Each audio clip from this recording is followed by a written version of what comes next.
Welcome back to Ask the Advisor. You ask, I answer. This is video number 4, and I'm here with my assistant and friend, Heather Ray.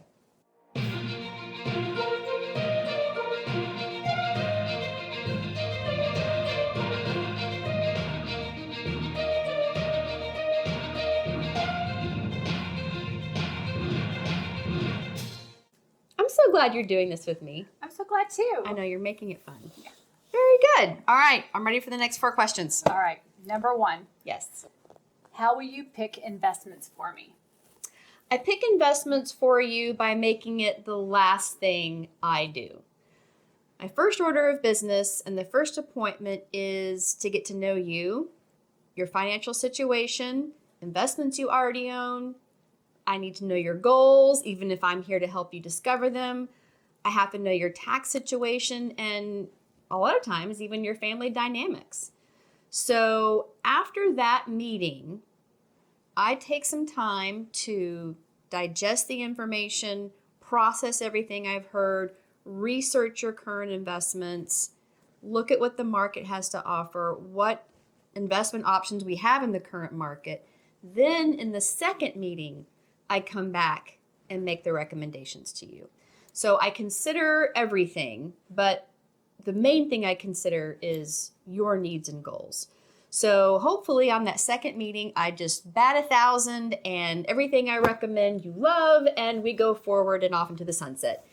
If for any reason you don't like some of my recommendations, I will figure out why, if it was a miscommunication, or if you just don't like that investment, I'll come up with alternatives.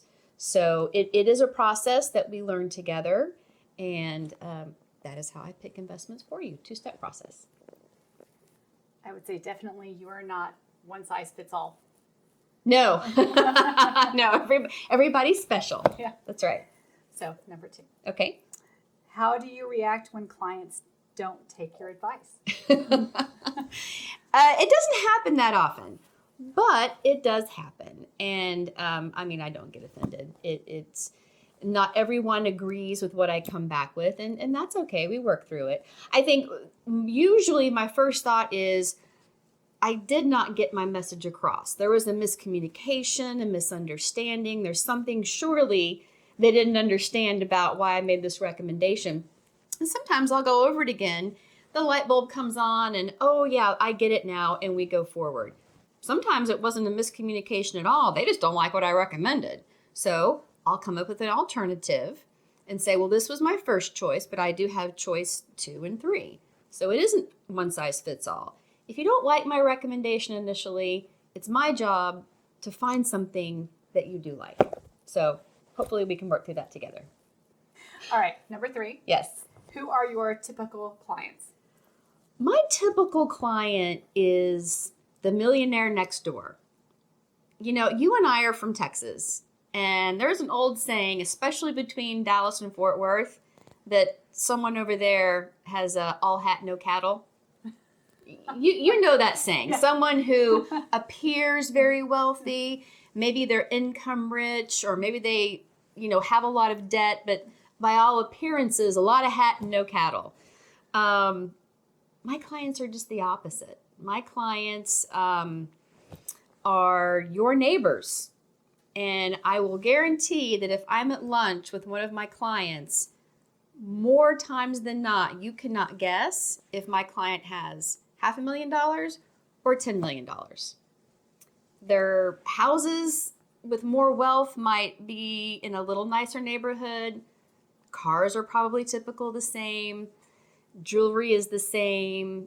It doesn't really change. I think for someone to become my client and have the security of a lot of wealth, it is because they've lived beneath their means for a lot of years. And so being big and flashy typically isn't where my client lies.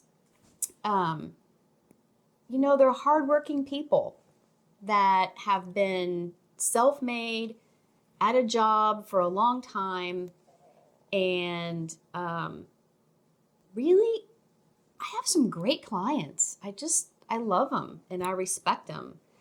And I would say those are my typical clients, are the millionaire next door type. We're to number 4. Already? Yes. Okay, number 4. I don't live in Texas or Arizona. Can I still work with you? Yes. So I live in Texas and Arizona currently. I go back and forth. But my federal license allows me to work in any of the 50 great states that you might live in. So if I'm currently not registered in your state, all I have to do is pay the fee and I can work with you. Not a problem.